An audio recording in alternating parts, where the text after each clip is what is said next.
자네들 이리 좀 가까이 앉아보게나. 오늘 내가 들려줄 이야기는 조선 땅에서 제물로 산을 쌓고 영화로 강을 이루었던 가포 임상옥 어른에 관한 아주 신묘하고도 서늘한 이야기라네. 사람이 살면서 가장 얻기 힘든 것이 무엇이라 생각하는가? 번쩍이는 금은보화? 아니면 구중궁궐의 높은 관직? 아니네. 그것은 바로 자신의 마음속에서 끓어오르는 욕심을 다스리는 법이라네. 여기 조선 팔도에서 모르는 이가 없던 거부 중에 거부 임상옥 어른은 발길 닿는 곳마다 돈벼락을 몰고 다녔고, 한때는 인삼 한 뿌리로 대륙의 상인들을 무릎 꿇게 했던 그야말로 신의 손을 가진 사내였지. 하지만 자네들 아는가? 그토록 어마어마한 부를 거머쥐었던 이 위대한 상인이 평생 동안 자신의 머리맡에 두고 하루에도 수십 번씩 들여다보며 스스로를 경계했던 보물은 화려한 보석이 박힌 금잔이 아니었다네. 그것은 바로 흙으로 빚은 작고 투박하며 볼품없는 술잔, 개영배라 불리는 물건이었지. 이 잔이 왜 무섭고도 기이한지 아는가?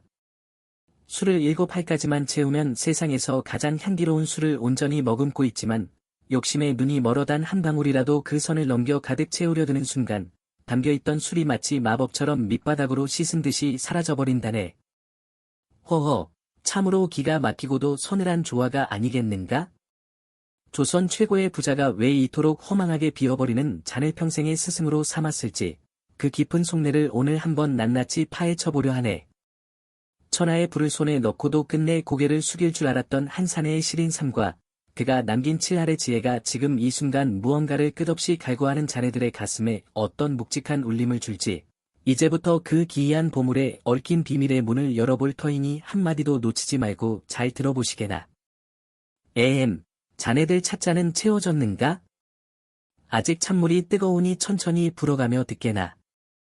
앞서 내가 그 기이한 술잔, 개영배에 대해 잠시 운을 띄웠네만 그 잔이 임상옥 어른의 손에 들어가기까지 그리고 그가 왜 그토록 절박하게 마음을 다스려야만 했는지 알기 위해서는 시계바늘을 한참 뒤로 돌려야 한다네.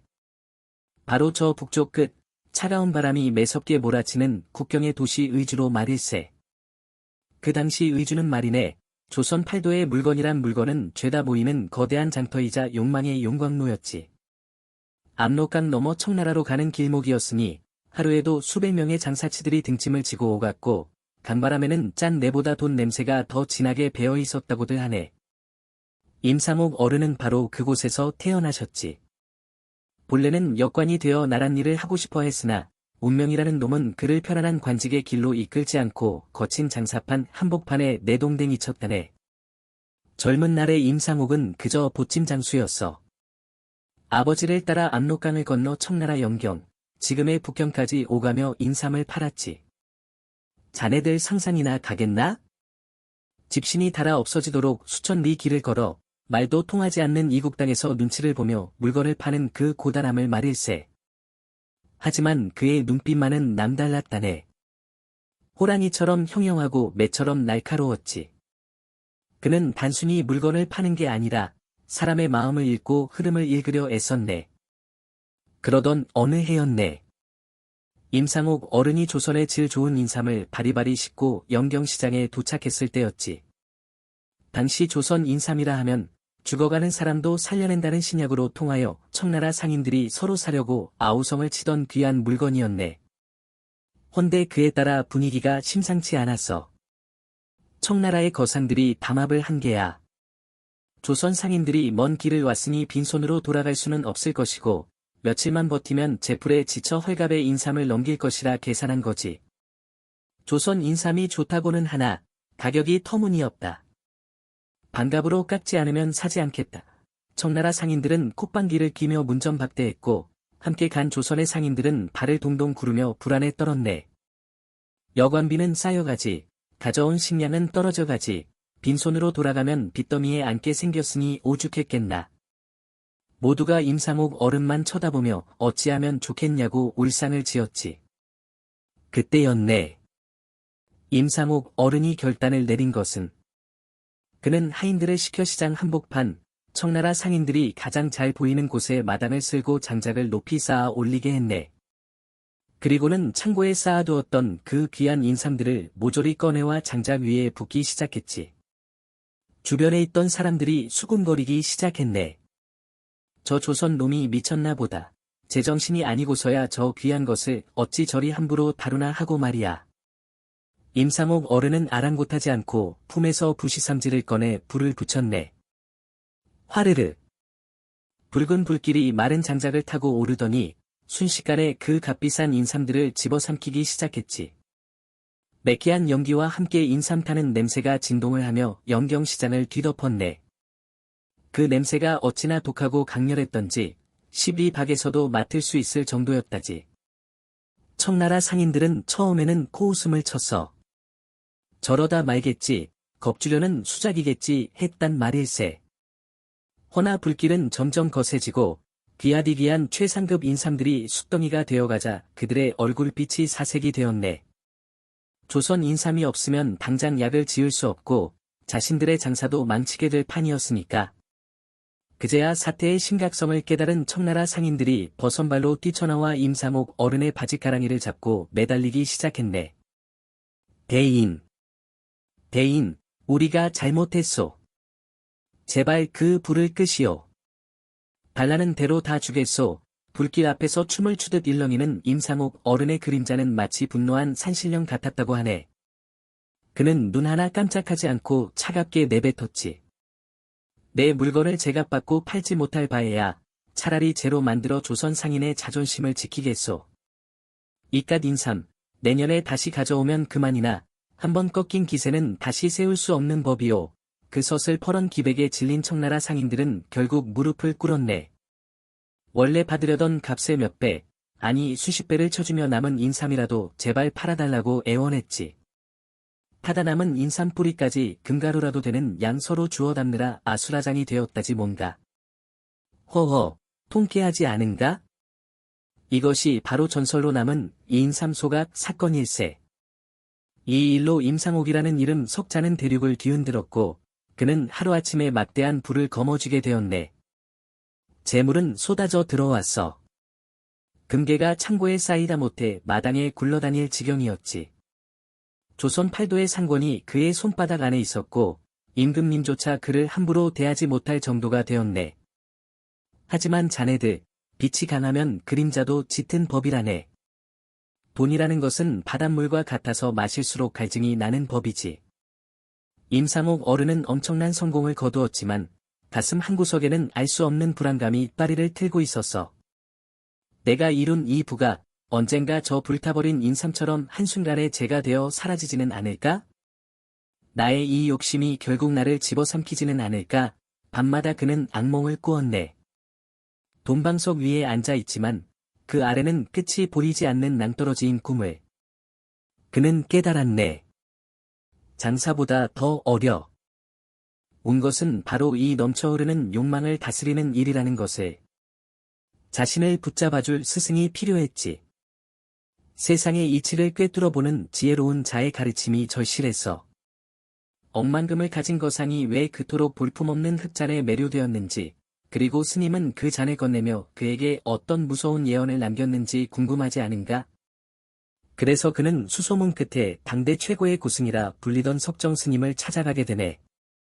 산 넘고 물 건너 찾아간 깊은 산속 암자에서 그는 스님에게 자신의 번뇌를 털어놓았지. 산길은 험했네. 바위 벼랑을 타고 칠렁쿨을 헤치며 며칠 낮밤을 걸었지. 거상의 행색이라고는 찾아볼 수 없는 초라한 몰골로 암자에 도착했을 때 석정 스님은 마당을 쓸고 계셨어. 누추한 곳에 귀한 손님이 오셨구려. 스님은 임상옥을 보자마자 대뜸 그리 말씀하시더군. 임상옥이 자신의 신분을 밝히기도 전이었는데 말이야. 아마도 그의 눈에 서린 번뇌와 그 뒤에 숨겨진 거대한 기운을 단박에 알아보신 게지. 그날 밤 달빛이 교교하게 비추는 텐마루에 두 사람이 마주 앉았네. 임상옥은 그동안 가슴속에 묵혀두었던 이야기를 털어놓았어. 인삼을 태우던 날의 희열, 그 뒤에 찾아온 공허함, 그리고 끝도 없이 솟구치는 욕심에 대한 두려움까지. 스님은 그저 묵묵히 듣고만 계셨지. 바람의 풍경 소리가 댕그렁, 댕그렁 울릴 뿐이었어. 이윽고 스님이 자리에서 일어나 방 안으로 들어가시더니 아주 조그마한 상자 하나를 들고 나오셨네. 이것을 받아보시게. 임상옥이 조심스레 상자를 열어보니 그 안에는 흙으로 빚은 조그마한 술잔 하나가 들어있었어. 그런데 말일세, 천하의 보물을 다 보고 자란 임상옥의 눈에 그 잔은 참으로 볼품없어 보였네. 빛깔이 고운 청자도 아니여, 그림이 그려진 백자도 아니었지. 그저 투박하고 거친, 어디 주막에서나 굴러다닐 법한 흙잔이었어. 임상옥이 의아한 표정으로 스님을 쳐다보자 스님은 빙그레 웃으며 주전자를 들어 잔에 술을 따르기 시작했네. 쪼르르, 술이 차오르기 시작했지. 반쯤 찼을까? 술은 찰랑거렸어.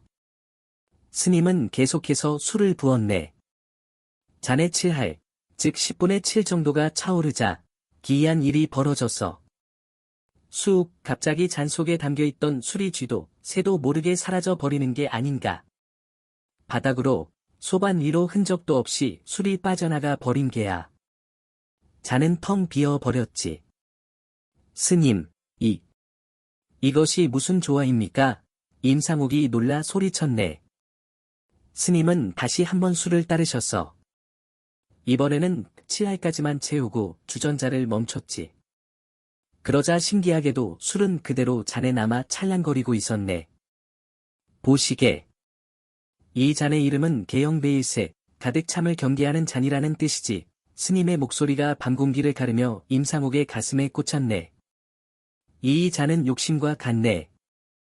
7알을 채우면 온전히 내 것이 되지만 그것을 넘겨 가득 채우려 드는 순간 가지고 있던 모든 것을 잃고 바닥을 드러내게 되지. 세상의 이치가 이와 다르지 않네. 임상옥은 망치로 머리를 얻어맞은 듯 멍하니 잔을 바라보았어. 가득 채우려 하면 다 사라진다. 7알에서 멈춰야 온전해진다. 그가 그토록 찾아 헤매던 답이 바로 그 조그만 흙잔 안에 들어 있었던 게야. 그는 돈을 벌 줄만 알았지 어느 선에서 멈춰야 하는지는 몰랐던 거지. 인삼을 다 태워버릴 정도의 배포는 있었지만 자신의 욕망을 다스릴 그릇은 준비되지 않았던 것일세. 스님은 말을 이으셨네. 재물은 평등하기가 물과 같고 사람은 바르기가 저울과 같아야 하네. 자네가 거상이라 불리지만 자네는 그저 잠시 재물을 맡아 관리하는 물지객군에 불과해. 물이 너무 많으면 지게가 부러지거나 물이 넘쳐 자네를 적시게 될 걸세.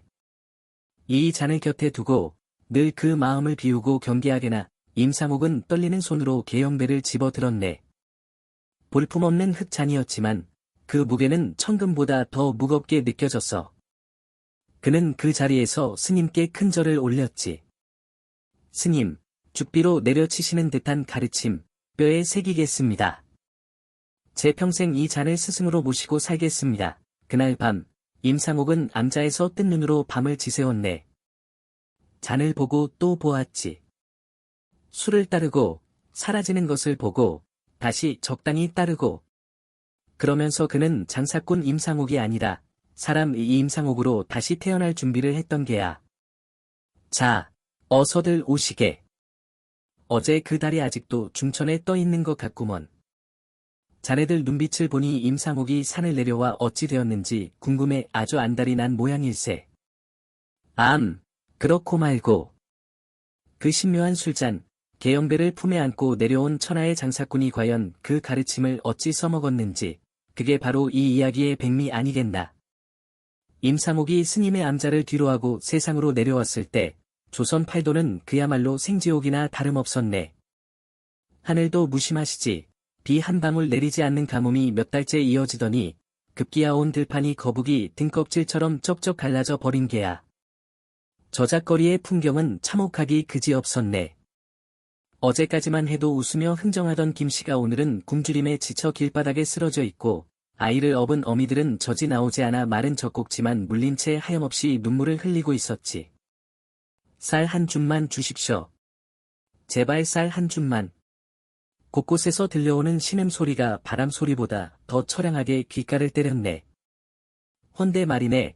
세상 인심이란 것이 참으로 고약하여 이 난리통에 눈이 뒤집힌 자들이 있었으니 바로 쌀을 쥐고 있는 부유한 상인들과 지주들이었네. 그들은 곳간 문을 쇠스랑으로 걸어 잠그고는 쌀 한 톨 내놓지 않았어. 임상옥의 상단, 그 거대한 만상의 본거지에도 긴장감이 감돌았네. 상달의 살림을 도맡아 하는 대행수가 침을 꼴깍 삼키며 임상옥에게 말했네. 대방님, 지금이 기회입니다. 시세가 하루가 다르게 뛰고 있습니다. 지금 창고를 열어 조금씩만 풀면 우리가 지난 10년간 번 돈을 단 며칠 만에 벌어들일 수 있습니다. 다른 상단들도 쌀을 매점매석하며 때만 기다리고 있사옵니다. 임상옥은 말없이 자신의 방으로 들어갔네. 그리고는 품에서 그 투박한 흑잔, 개영배를 꺼내어 탁자 위에 올려놓았어. 그는 주전자를 들어 잔에 물을 따랐네. 쪼르르. 물소리가 방 안을 채웠지. 물이 잔의 칠할에 이르렀을 때 임상옥은 잠시 멈칫했어. 여기서 더 부으면? 그 순간 욕심이 고개를 드는 게지. 그는 과감하게 물을 더 부었네. 7할을 넘어 8할, 9할. 후두두.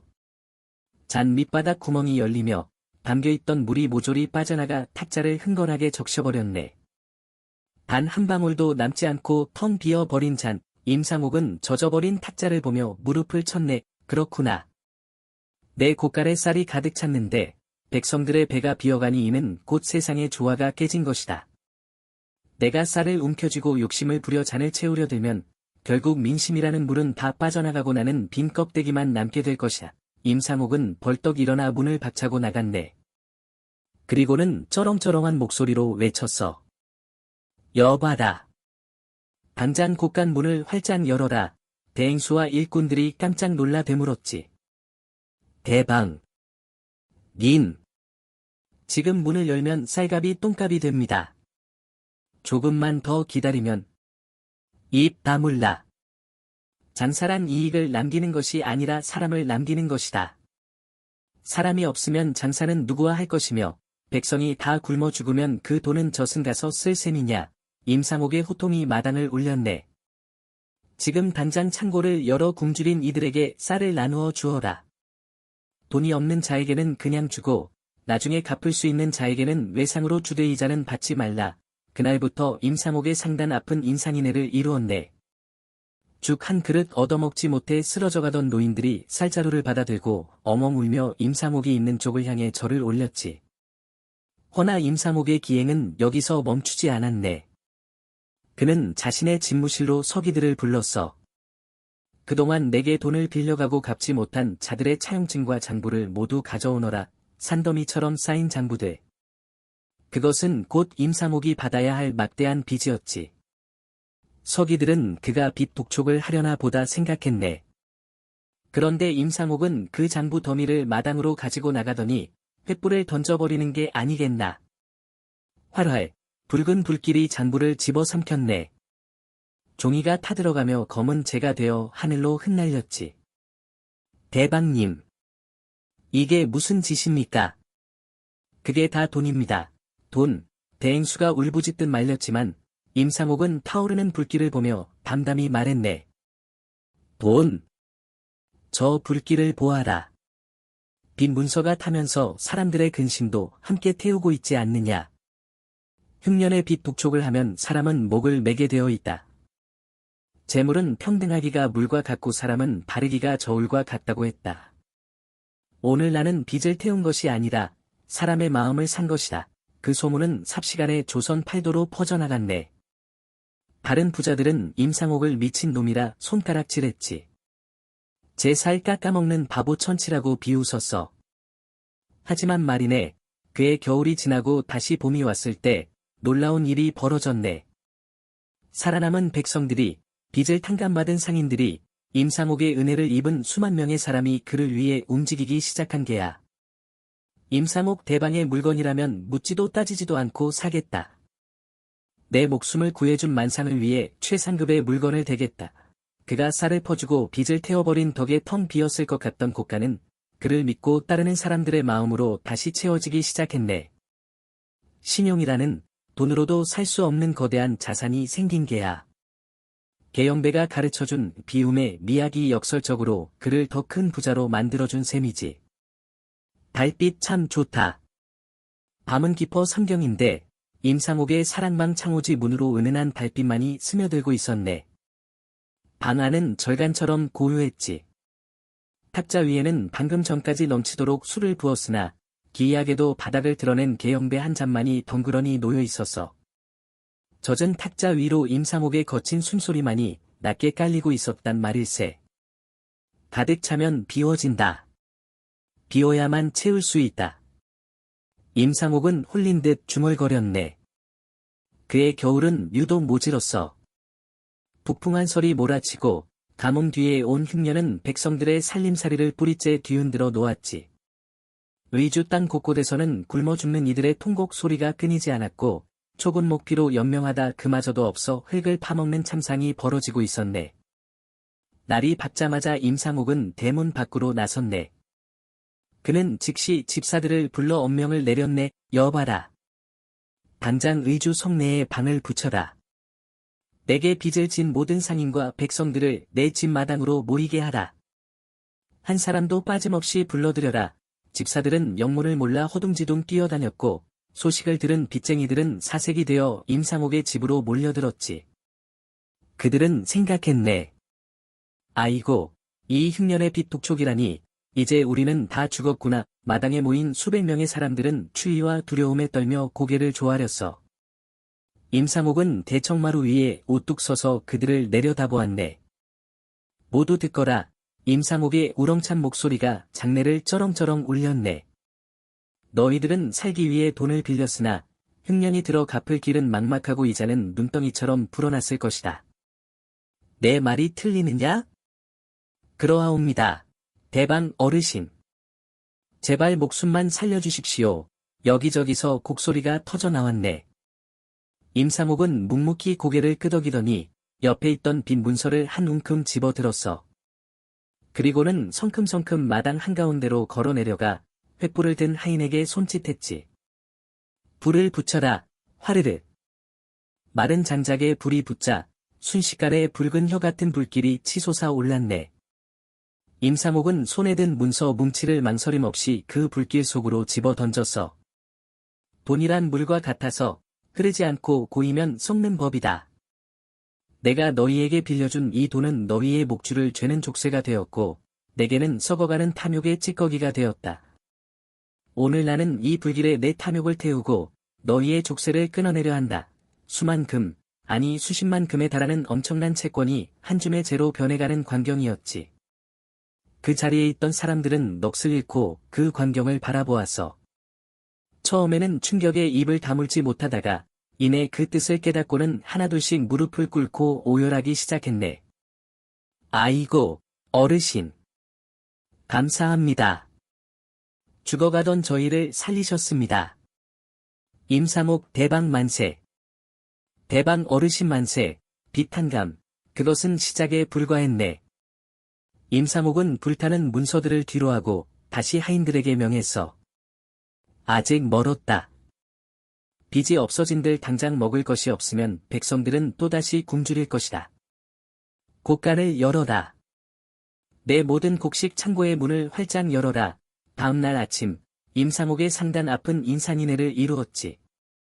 거대한 쌀 창고의 빗장이 풀리고 육중한 문이 열리자 묵은 쌀 냄새 대신 구수한 희망의 냄새가 퍼져나왔네. 임상옥은 사랑채 누마루에 서서 그 광경을 조용히 지켜보고 있었네.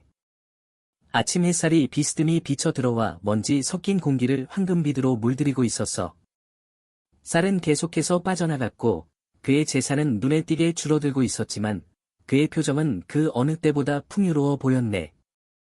보게나 임상옥이 곁에 선 늙은 집사에게 나직이 말했네.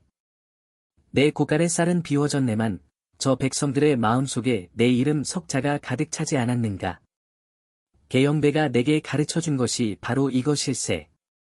술잔은 비워야 다시 채울 수 있고 재물은 흩어야 다시 모이는 법이지. 집사는 눈시울을 붉히며 고개를 숙였어.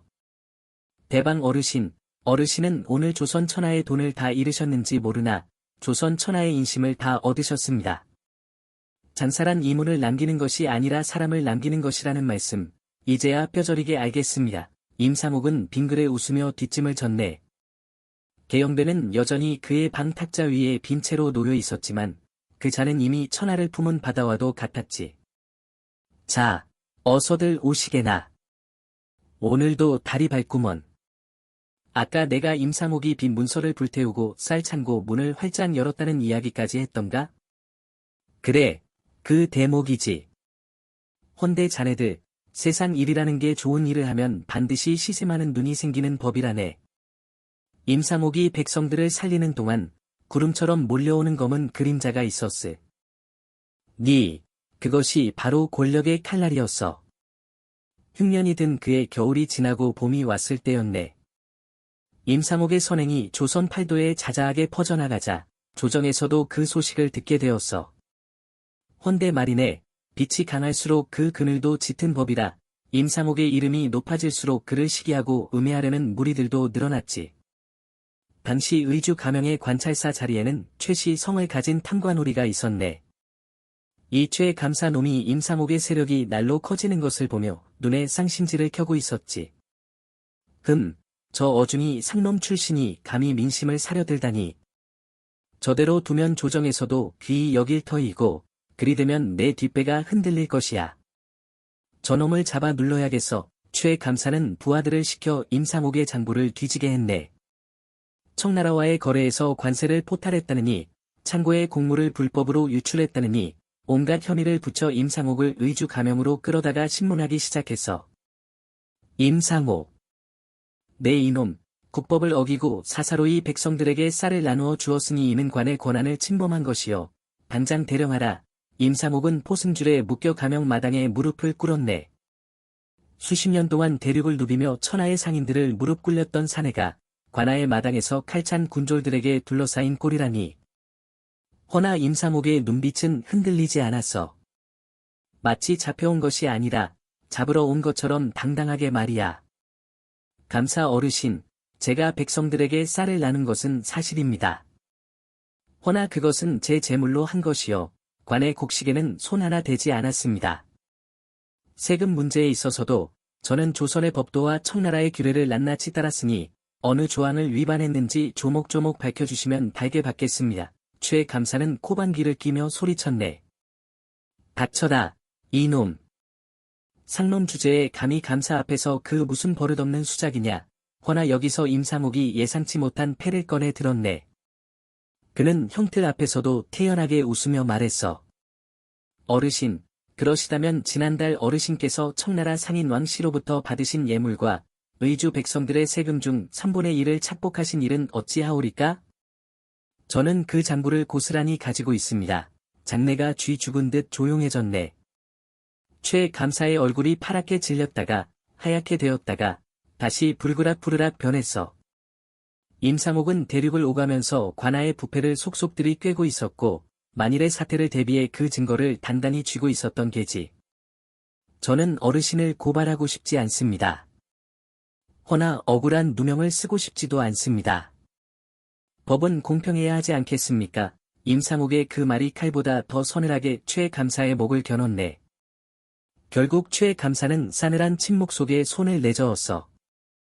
임상옥은 풀려났고 최 감사는 얼마 지나지 않아 스스로 벼슬을 내놓고 낙향했다지.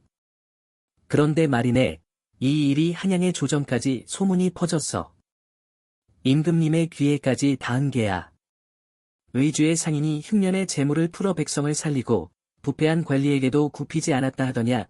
임금님이 친히 임상옥을 불러올린 것은 그로부터 얼마 지나지 않아서였네. 한양 궁궐에서 임상옥을 만난 임금님이 물었다지. 경은 어찌하여 그 많은 재물을 백성들에게 풀어주었느냐? 아까운 생각은 들지 않더냐. 임상옥은 무릎을 꿇은 채 고개를 들어 임금님을 바라보며 말했네. 전하, 소인은 잠시 하늘의 재물을 맡아 관리하는 자에 불과합니다.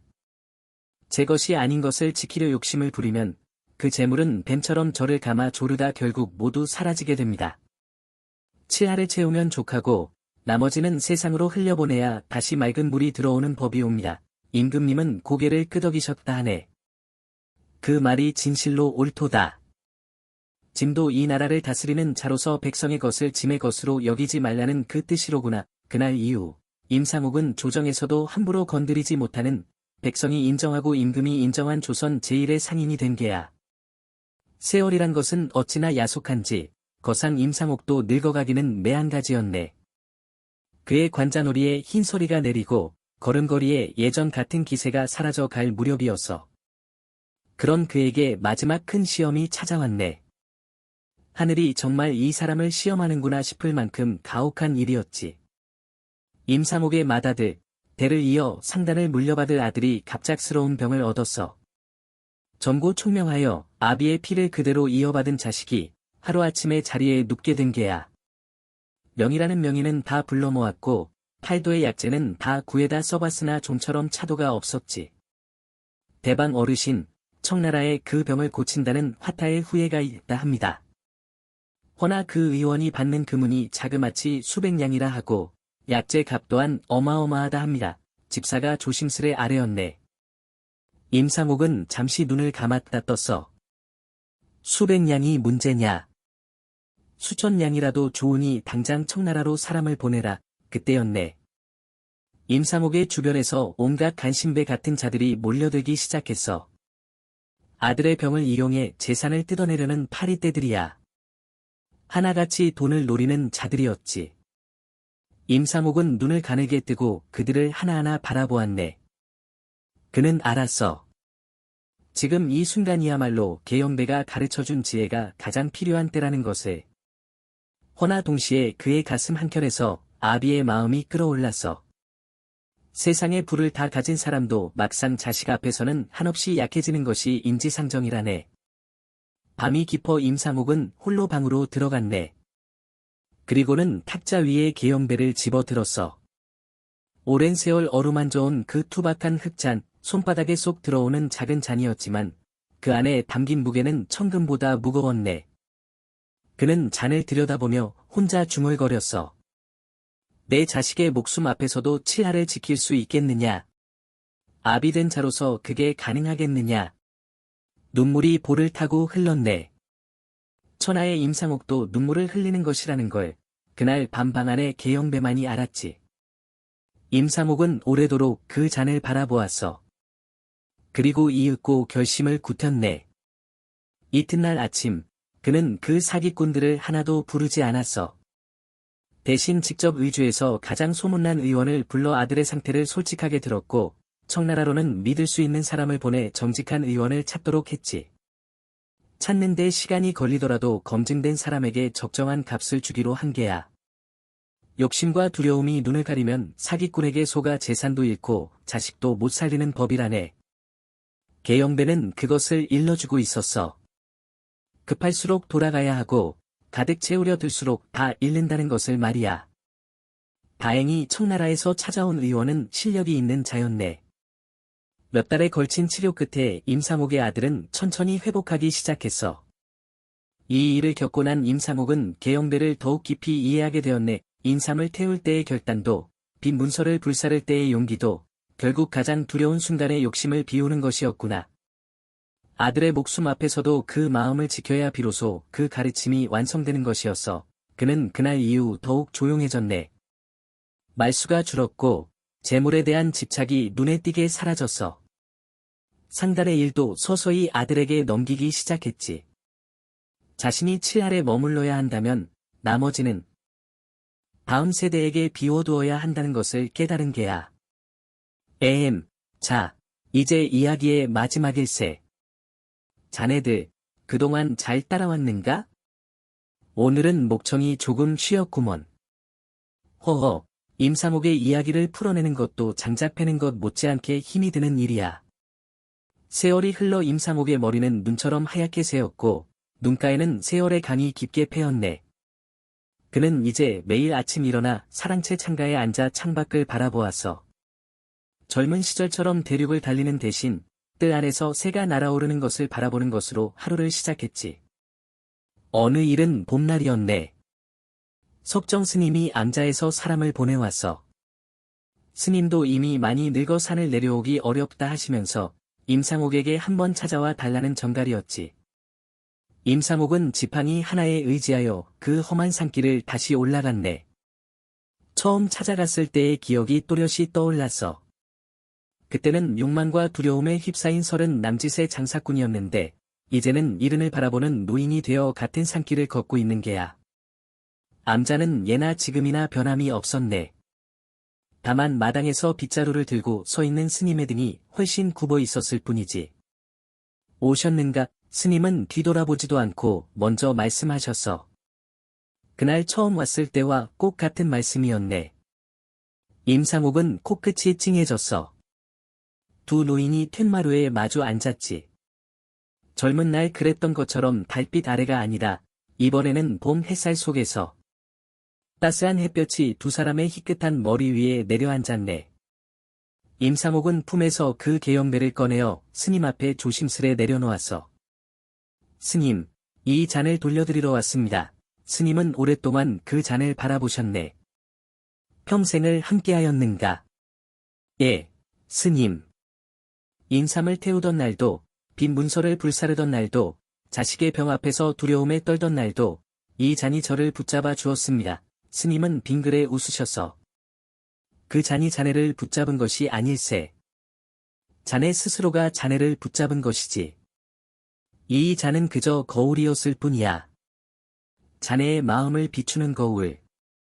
진짜 계영배는 잔이 아니라 자네의 가슴 안에 있는 계란에. 임상옥은 그 말에 한참을 가만히 있었네. 눈물이 날 것 같았지만 꾹 참으며 고개를 숙였어. 스님, 저는 이제 이 잔을 돌려드리고 싶습니다. 이 잔의 가르침이 이제는 제 가슴에 새겨졌으니 더 간절하게 이것을 필요로 하는 사람에게 가야 할 것 같습니다. 스님은 고개를 끄덕이셨네. 옳은 말일세. 비워야 채울 수 있다는 것을 그 잔이 가르쳐 주었다면 자네 이제 그 잔마저 비울 때가 된 게야. 허, 두 노인의 웃음소리가 봄 햇살 속에 퍼졌네. 먼 산 어디선가 뻐꾸기가 울었고 암자의 툇마루 아래 개나리 한 그루가 눈부시게 노란 꽃을 피우고 있었지. 임상옥은 그날 암자를 내려오면서 한결 가벼워진 발걸음을 느꼈네. 수십 년 동안 마음의 짐처럼 붙들고 있던 계영배를 내려놓고 나니 오히려 마음이 넉넉하게 채워지는 이상한 느낌이었어. 그로부터 몇 해 뒤, 임상옥은 천수를 다하고 세상을 떠났네. 임종 자리에서 그는 자식들과 상단 사람들을 모두 불러 모아놓고 마지막 말을 남겼어. 재물은 썰물처럼 왔다가 밀물처럼 가는 것이다. 쥐려 할수록 손가락 사이로 빠져나가고 펼칠수록 더 많이 돌아오는 법이야. 너희들은 내가 번 돈을 물려받았다고 생각하지 말아라. 나는 너희에게 돈보다 훨씬 귀한 것을 남긴다. 그것은 칠할에 멈추는 법이다. 만족할 줄 아는 법이다. 그리고 비울 줄 아는 법이다. 이것만 가슴에 새기면 너희는 내가 가졌던 것보다 훨씬 큰 부자로 살 수 있을 것이다. 그의 유언대로 묘비명은 하나도 세우지 않았다 하네. 그저 작은 봉분 하나만 남겼을 뿐이지. 하지만 그가 남긴 상도의 정신, 사람을 남기는 장사의 철학은 수백 년이 지난 지금도 사람들의 입에서 입으로 전해지고 있지 않은가. 자, 이제 이야기가 끝을 맺었구먼. 임상옥이 평생을 두고 곁에 두었던 그 투박한 흙잔, 계영배는 이렇게 말하고 있다네. 욕심은 잔을 가득 채우고 싶어 하는 마음이고, 지혜는 칠할에서 멈출 줄 아는 마음이라고. 가득 채우려 하면 다 잃고, 적당히 비워두면 더 오래 가지는 것이 세상의 이치라네. 자네들은 어떤가? 지금 자네가 쥐고 있는 그 잔은 얼마나 채워져 있는가? 직장이라는 잔인가? 욕심이라는 잔인가? 아니면 사랑이라는 잔인가? 조금 비워두게나. 그래야 더 맑고 향기로운 것이 채워진다네. 발이 차면 기우는 법이고, 기울어야 다시 차는 법이거든. 오늘 이야기는 여기서 끝일세. 다들 집으로 돌아가거든 자기 술잔을 한번 들여다보게나. 혹 욕심을 넘겨 붓고 있지는 않은지 말이야. 자, 이제 어서들 가시게나. 밤이 깊었어. 조심히들 가시고 다음에 또 기이하고 묵직한 이야기를 들고 오겠네. 허허허. 부디 강령들 하시게나.